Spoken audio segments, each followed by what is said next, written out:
Maya Chakshudhanmalitam Yena Tasmai Sri Guruve Namaha Vanchakalpatrubhyascha Kripasindhubhyacha Patitanam Pavanebhyo Vaishnavyo Namo Namaha Jai Shri Krishna Chaitanya Prabhu Nityananda Shri Advaita Gadadhar Sivasati Gaur Bhakta Vrinda Hare Krishna Krishna Krishna Hare Hare Hare Rama Rama Rama Hare Hare.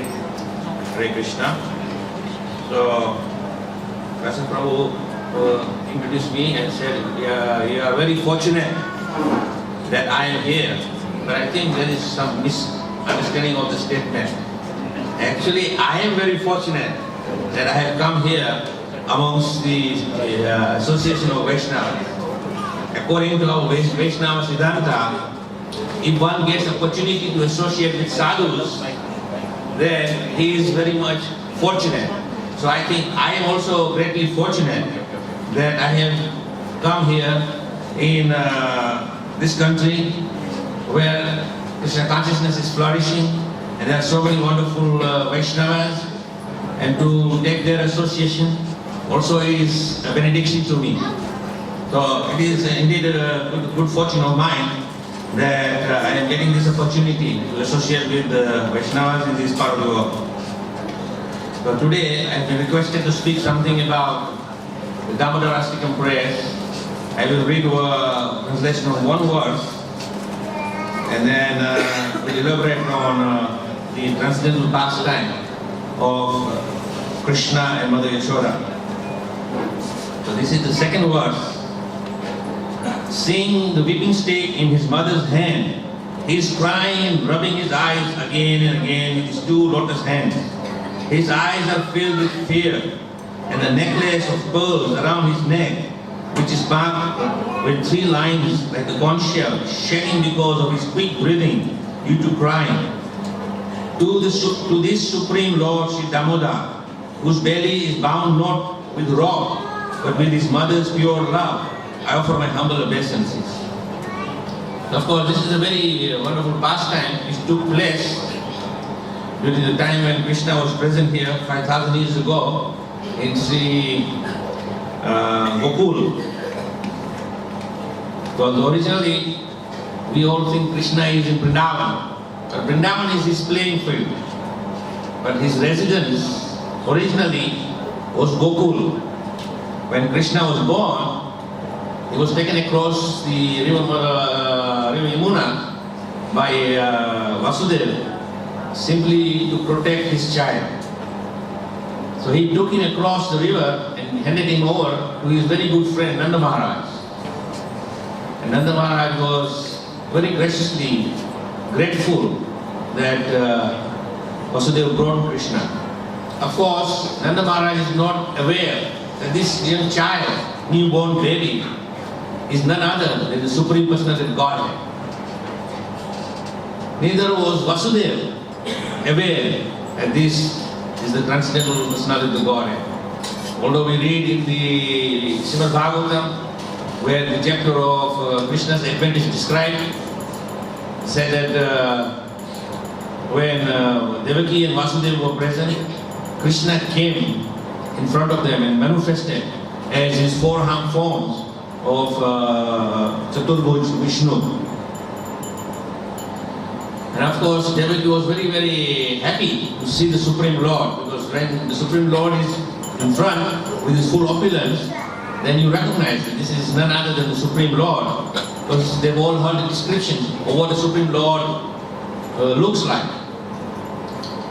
But then they started offering prayers that we would like you to be our child. So Krishna agrees to become the child of Devaki and Vasudeva. So by his transcendental Yoga Maya potency, he covers their intelligence and make them forgetful of his presence there as the Supreme Lord. And within seconds, the Lord appeared as a young child in front of Devaki and Vasudeva. Now, of course, Vasudeva was concerned now that this Kans is so cruel that 6 of his children have been killed. And the seventh one, again by transcendental the powers of the Supreme Lord, the child in the womb of Devaki was transferred from Devaki's womb to Mother Rohini's womb. That is the second wife of Vasudeva. So Balaram is being nurtured in the womb of Rohini, and then again later on when Krishna appeared, although it appears that this is the seventh child, but this is actually the eighth child. And of course, Vasudeva, out of his concern, he took him to Nanda Maharaj and asked Nanda Maharaj, "Will you take care of my child, because right now life is in danger. Kans is very unpredictable. He could do any crazy things. So you please take care of my child." And at the same time, Nanda Maharaj was thinking, yes, Mother Yashoda has also given birth to a beautiful girl child. They say, "You take this girl child." So then Kansya will not be thinking, where is your seventh child? Because obviously, Kansya is not a fool. He is seeing the signs of pregnancy and knows that his sister is going to give birth very soon.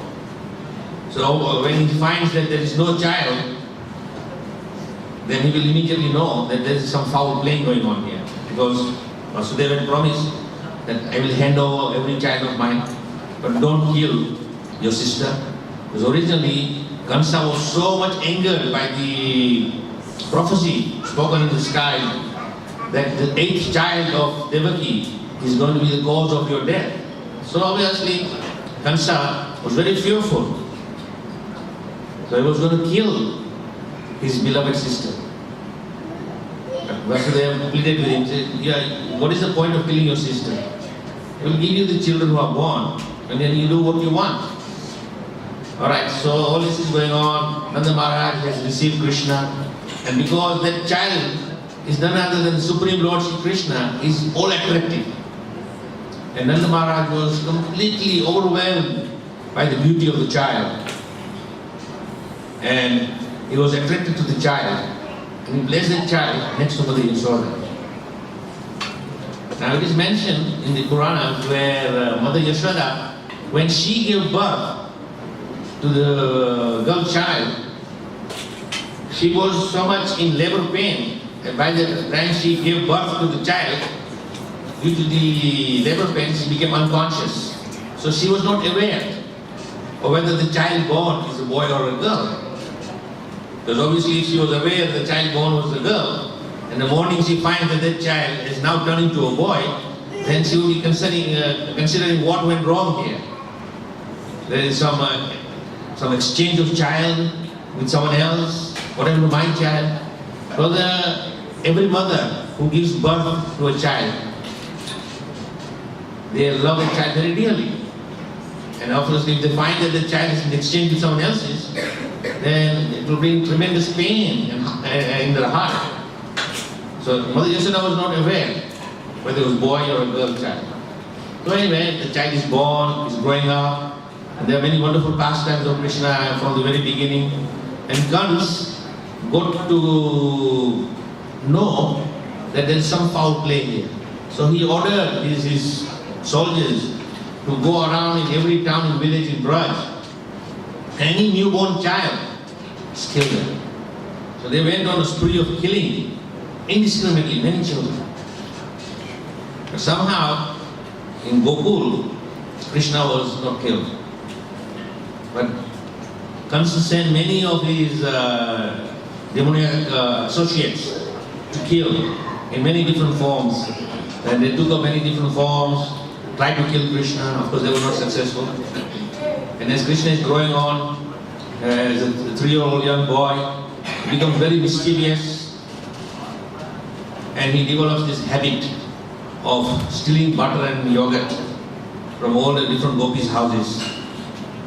So he is going out, he is happily walking now. By the time he's 3, he is walking with his little feet, and he goes all over the place. And in the early morning, when the gopis have cleaned everything and hung the pots of yogurt and butter, Krishna sneaks in there with his friends, with his monkey friends and whole entourage, and he breaks the pot and he makes a big mess while eating the butter.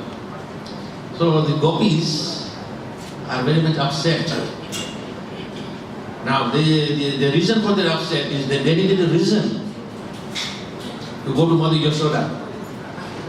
Because if they just out of the blue just turn up one time, it's okay, you may have gone to make a house call and visit, neighborly, being neighborly and go and see Mother Yashoda. But on the pretext of going to see Krishna every day, they have to find an excuse. So obviously, they are always ready. They know that Krishna is coming in the morning.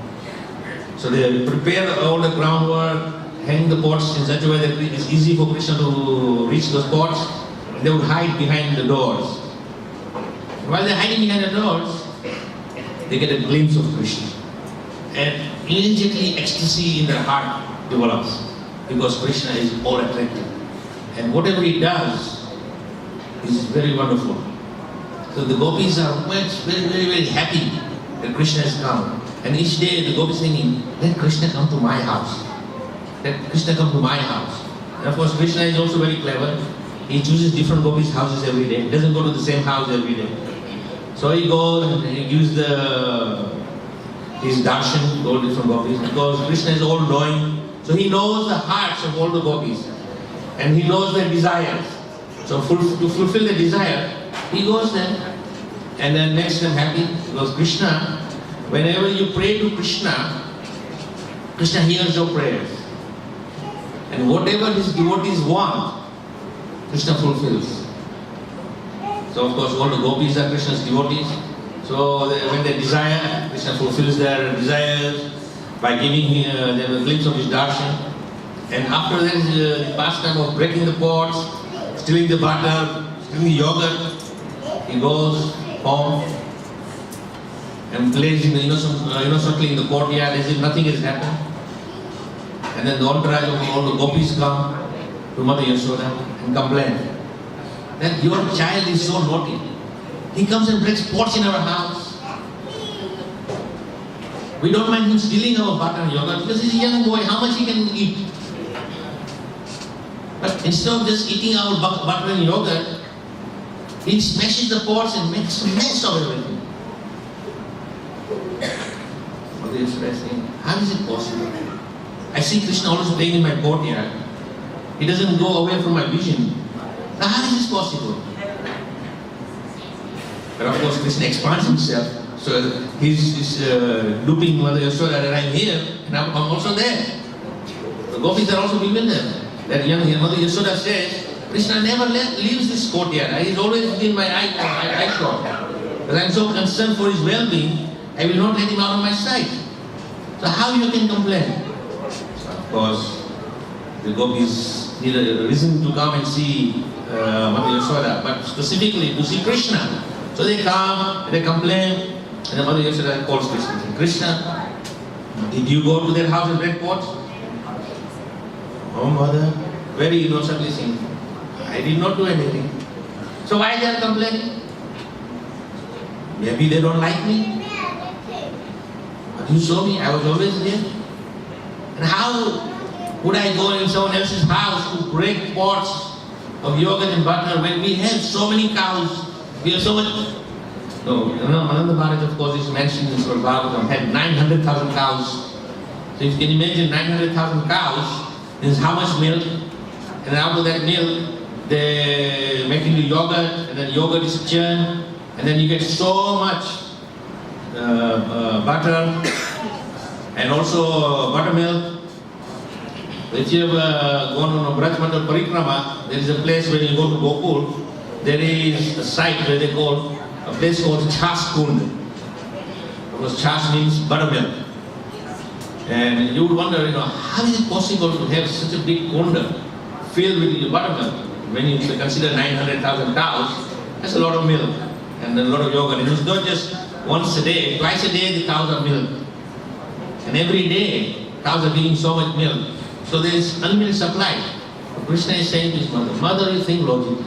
Why would I go there when we have our house full of yogurt and butter? Do you think I'm a thief? Of course, it's Makhan Chor, that's why he's called Makhan Chor, one who steals butter. But Mother Yashoda is upset, then she chastises Krishna. And when she's chastising Krishna, what is happening? The gopis, Yashoda, or some of the gopis are elder, older than Yashoda. So they call Yashoda, Yashoda, what are you doing? Why are you chastising this young innocent boy? And Yashoda is bewildered. First, you are complaining that he comes to your home, breaks the pots and make a mess, and trying to chastise him to correct him, and then you say, why am I chastising? He said, no, you should not chastise him. He's a child. This is children's thing. Children are mischievous. They do mischief. So let bygone bygone. They are content because they go to see Krishna. And they happily go home. And next day they wait to see him again and again. So this is repeatedly happening. And of course, after some time, Mother Yashoda gets frustrated. Every day I'm getting complaints. So I must teach a lesson to Krishna.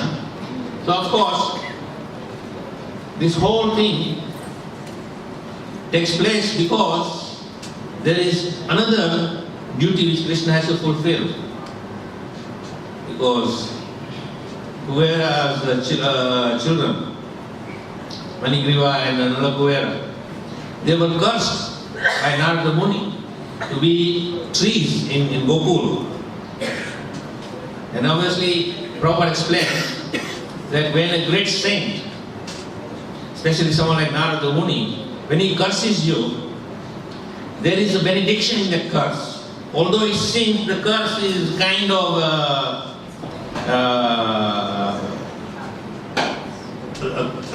not a blessing, but as a curse, it's not even in his favor of the person who is being cursed.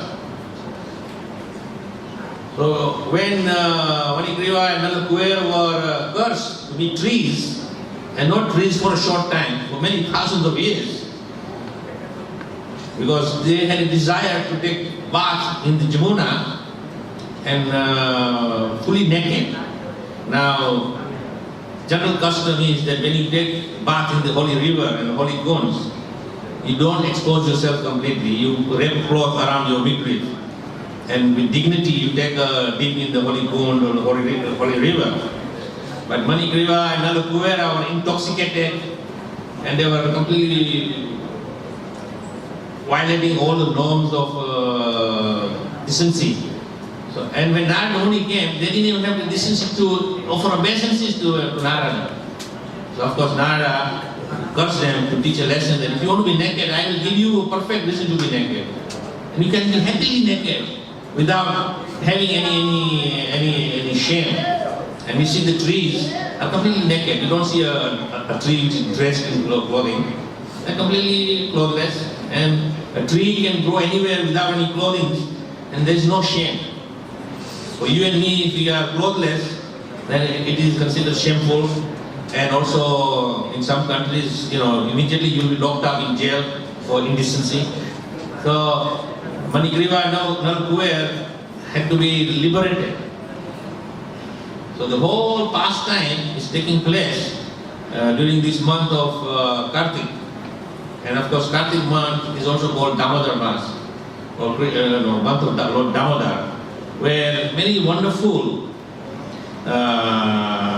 spiritual days are there, when Radhakund appears. Today is Gopastami, where Krishna, as a young 6-year-old boy, was given charge of taking the calves for grazing. So every day in Kartik there is some very wonderful festival which is connected with Krishna or Radha. So Krishna is 3-year-old boy, and the climax is coming on the day of Dipavali. Mother Yashoda is running around here there now, chasing Krishna. Of course, it is not very difficult to chase after a 3-year-old baby. Because with the little legs, how fast they can run. But it's explained here that Krishna was running in the courtyard like a swift wind. And Mother Yashoda was upping and buffing, running here, there, and everywhere, trying to catch Krishna. And she could not catch Krishna. And Krishna is playing with Mother Yashoda. Yes, come, catch me. catch me if you can. Now, who can catch Krishna? Nobody can catch Krishna. So Mother Yashoda is running here and there, everywhere, trying to catch Krishna. And finally, there is some distress on the face of Mother Yashoda. And of course, Krishna very dearly loves his mother. I cannot see my mother so stressful. Okay, mother, you can catch me. So he willingly submits to his mother and gets caught. And as is mentioned in the second verse, where Krishna is then showing the emotions of crying, rubbing his eyes with little hands, and huffing and puffing, and the necklaces around his neck is going up and down. And Mother Yashoda is now preparing to tie Krishna and punish him. And of course, Krishna is playing games with Mother Yashoda. So finally, Krishna is caught by Mother Yashoda, and Yashoda says, okay, now I must punish my child. So she brings the rope and ties Krishna to a grinding water. Of course, the rope is 2 inches too short. There's no problem. There are many ropes in the house because, in the traditional way of churning butter, you put a yogurt in the pot, and there's a churning stick, and we wrap around with the rope, and you pull the string, and it sort of turns around and churns the butter. So here, there are no shortage of ropes. The mother said, okay, there is no problem, we can longer rope. Every time she brings another rope, it's always too short.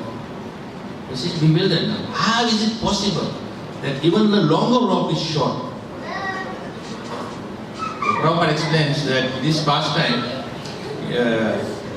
when Krishna is being tried to tie with a rope, he cannot be tied. Because Krishna cannot be conquered by anyone. So how can he become submissive to anyone? So it's impossible to tie because this is just a regular rope. And after some time, bringing different ropes to tie Krishna, Mother Yashoda becomes very much disappointed.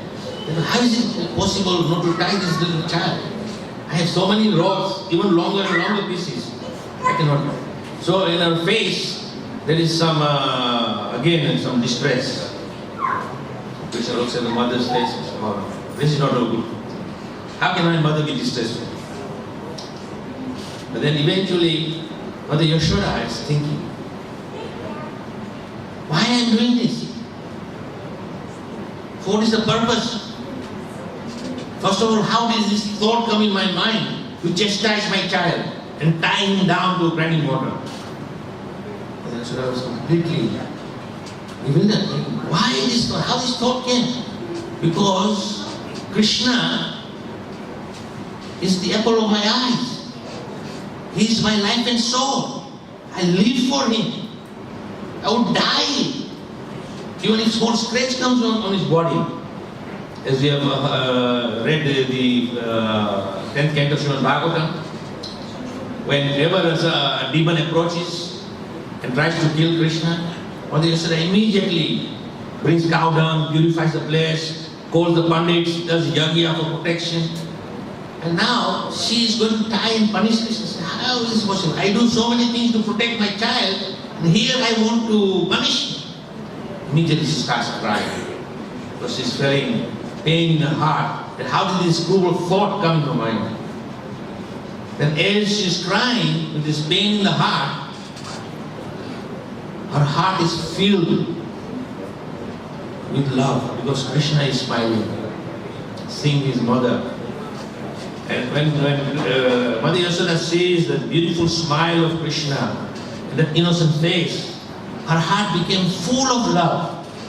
As the heart is getting filled with love for Krishna, she is overwhelmed and there's tears rolling down her cheek. And these tears are not of pain or distress, but they are actually of love. And when Krishna sees these tears of love flowing from the eyes of Mother Yashoda, immediately he surrenders to the mother. But one thing is that Krishna can tolerate anything. And he will submit immediately to the love of his devotee. So here Mother Yashoda is crying out of love for Krishna. So Krishna submits and says, okay Mother, you tie me. And Mother says, are you sure? Yes, yes Mother, you tie me because you wanted to tie me, I want to fulfill that desire of you. Because tying me won't hurt you. So then Mother Yashoda brings a rope. That rope now is transferred into a transcendental love. It's called love rope. So Mother Yashoda ties Krishna to the grinding water and she feels satisfaction that okay, I've done that. Now the gopis will not come and complain. Because if they come and complain, I'll say, look, I chastised my son. So Krishna was tied to the grinding water, and then Mother Yashoda went inside and started doing her chores. And meanwhile, Krishna said, okay, now I fulfilled my mother's wishes, I fulfilled the gopis' wishes. Now I go to free Nalakoyara and Manigriva from their curse. So he crawls towards the Arjuna trees. And then as it goes past through the trees, the grinding water is stuck. And with one big jerk, the trees fall down. And from within the tree, the two wonderful personalities appear, Manigriva and Nalakoya, and they are liberated to go back to the spiritual world. And of course, when the trees fell, it made a tremendous sound. And Mother Yashoda came running and said, what happened? How is it possible? So, this pastime took place on a Deepavali day when Manigriva and Nalakoya were liberated, and also Krishna submitted to his mother's love. So on this we can understand that when we pray to Krishna, and if we show our love and affection for Krishna, then he will become our best friend. He will submit to us. But at the same time, when Krishna submits to us, he will not fulfill any of your desires. Because those desires may not be beneficial to you. Prabhupada explains that Krishna, when he shows great favor to his devotee, he takes things away from his devotee. Now when things are taken away from us, what is our reaction? I am doing everything so nicely. I am following the path of bhakti. I am worshipping Krishna. I am following all the regulatory principles of bhakti. Why these things are being taken away from us? So then we become distressful and think, maybe Krishna is not happy with me, or maybe I don't want to worship Krishna anymore, because the more I worship him, the more he takes things away from me. And the whole idea is that Krishna may take away our material facilities, our material possessions, just to see and test how much love we have for him, and how much are we prepared to sacrifice to please Krishna. And when Krishna takes everything away from us, then we say, oh, it's okay. It wasn't mine anyway. So I am forcefully attached to these things, because whatever we have in our possession, really, it doesn't belong to us. There is one poet who sings a nice song where he says, we came empty-handed in this world. And when we leave, we'll be empty-handed. So what did we come with? So what are we so proud of? This is mine, mine, mine, mine, mine. Nothing is ours. But I say that whatever is with us, we are temporary custodians. Krishna has given us temporary possession of these things. There's two things we can do with these possessions which are given to us by Krishna's arrangement. We can use it for our own sense gratification and satisfaction of our own senses, or we can use it to serve Krishna. But most likely we use it for ourselves. And out of all of us, we have many things which have bestowed upon us. And most times we think these things are there because I work hard for it. I go for a job, I work hard in the office, and then I earn some money, and then I buy these things. So it's mine. I should use it for myself. But if for just one moment, if we think that whatever I have in possession of, how I can use this for Krishna, how I can use this for Krishna's satisfaction, then Krishna will look at it very favorably. Because to date, if anything is offered to Krishna, Krishna very graciously accepts. And then He returns it back to you. And this experience we all have as devotees of Krishna. We are trained that every day we must make an offering to Krishna. We cook very nice, wonderful eatables, offer to Krishna. And Krishna accepts it because it is meant for His pleasure with love and devotion. And after all the food stuff we have offered to Krishna, He graciously accepts it. And He says, okay, take it away. In the form of prasadam. And He gives you prasadam. And when you partake the prasadam, it is very satisfying. Because that prasadam is not ordinary now. That is not different from Krishna. You are actually getting to taste Krishna. This is one way of connecting with Krishna. Because with our eyes, sometimes we see the form of Krishna, but we don't see the real Krishna. We see something which looks like Krishna. Because if you have an opportunity to see Krishna, then your life is finished. You are completely liberated. As I mentioned this morning, a little small part of Dhruva Maharaj. When Dhruva Maharaj saw Krishna, all his desires are finished. He doesn't want anything. Now we are seeing Krishna. Right now we are also sitting here. And I'm very fortunate that there's a mirror in front of me where I can see the reflection of the deities behind me. I don't have eyes behind, but Krishna is better than I can see. And all of you can see Krishna. But are we having the same impact in our heart, in our minds? Are our desires all vanquished immediately? We don't want anything. We only want Krishna. But back of the mind, we have all plans. Today is Friday holiday, tomorrow Saturday is semi-holiday, you can say. Come Sunday, you have planned to go to your office, start work again. And then Monday, and then Tuesday, and then Wednesday, and then Thursday, and then Friday, okay, a break. And then again start the cycle. We don't think, okay, I don't do anything now, only want Krishna and finish. But we don't have that kind of implicit faith that if we are connected with Krishna completely, then all our miseries are gone. But that will only happen when we fully surrender. That's why Krishna says in the Bhagavad Gita, Sarvam dharma parijata mamekam sharanam. Aham tam sarva papi. Krishna says, Aham tam sarva papi, I will free you from everything. You don't have to worry, no anxiety. But there are terms and conditions. So what are the terms and conditions? Sarva dharma parijata mamekam sharanam. You come to my shelter alone, completely and fully. Don't depend on anything. Not even on your own strength. And when Krishna is saying Sarva Dharma Parijata means what? Everything.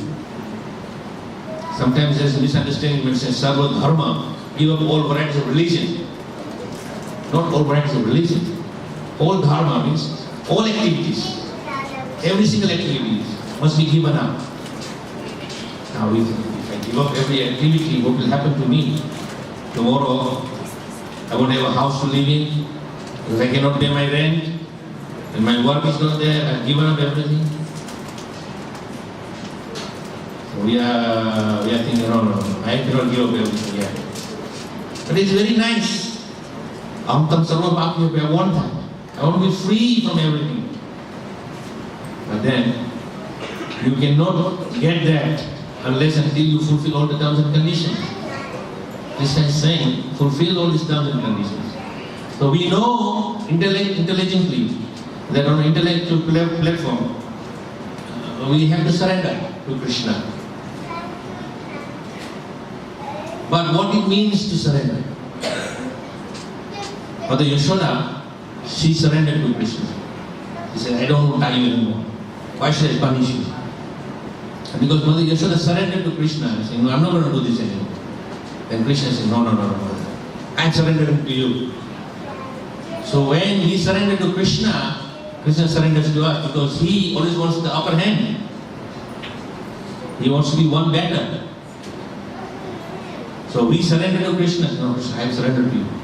There's a classical competition. Who is going to be the better? And then rasa is very, very transcendental exchange of love between Krishna and his devotee. And those who are his devotees, they experience this. That when everything is taken away from them, they are not disturbed. They are very much balanced and they say, okay, whatever Krishna wants, I'm happy. If he gives something, I'm okay. If he takes away, I'm okay. But if he gives, I'm okay. If he takes away, I'm not okay. We start calculating materially, why is taking things away? But we have to lose something to gain something. There is a Hindi saying, "Kuch paane ke liye kuch khona padta hai." So if you don't give up something, then you cannot get. There is a saying that if you have a glass full of water and someone comes with a transcendental nectarine drink, so would you like this? Yes, I would like. So okay, you empty your glass first. No, I cannot empty my glass. If you cannot empty your glass of water, then how you can put nectar in there? You have to sacrifice one for the other, because water is also very good, and sometimes water is even more precious than nectar. Because if you're caught up in a desert for 3 days, you're dehydrated, and someone comes and says, I will offer you 2 things. A nice chill glass of water or $1 million. Which one would you go for? Water. Unless you are a foolish person, you say, I'll take the $1 million. But then you take $1 million and the very next minute you drop dead. Because after dehydration, if you don't hydrate yourself, then naturally the body function stops and you die. So what is the point of $1 million? So no, at that time, a glass of water is worth far greater than $1 million. Because with a glass of water you can regain your life. But with $1 million, you lose your life. What is the value? So, of course, Krishna is there. He's telling us, what do you want? Give up everything. Krishna's condition is you first give up everything, then I will do for you. And our condition is, no, Krishna, you first do everything, then I will give up. So Krishna says, no, dear. This is not going to be, I am not a businessman, I am not telling you work on my terms or no terms. So he gives us opportunity, and of course this month of Kartik, there is saying that when we are chanting these prayers of Satyavata Muni and offer deep Pradan to the Supreme Lord, all our sinful activities are vanquished. So you come and you offer deep Pradan, and you now 1 month, 30 days I'm going to offer deep Pradan every day without fail, no matter what. 7 o'clock in the evening when the Damodarashtakam prayers are done in the temple or in home, wherever you do your deep Pradan, I will do it without fail. And then what happens? So what happens when you do your deep Pradan? Thinking, all my sins will be eradicated. But you think Krishna is that cheap? Just come with a little lamp and will. Because when you offer your deep Pradan, you offer deep Pradan with what? Without any motivation. Without any desire for any returns. Simply for the pleasure of the Lord, you offer him deep Pradan. Then, of course, all the sins will be eradicated. But Prabhupada says, devotion means unalloyed, unmotivated, uncontaminated, and pure. So when you're offering Deepadan, that is an act of devotion.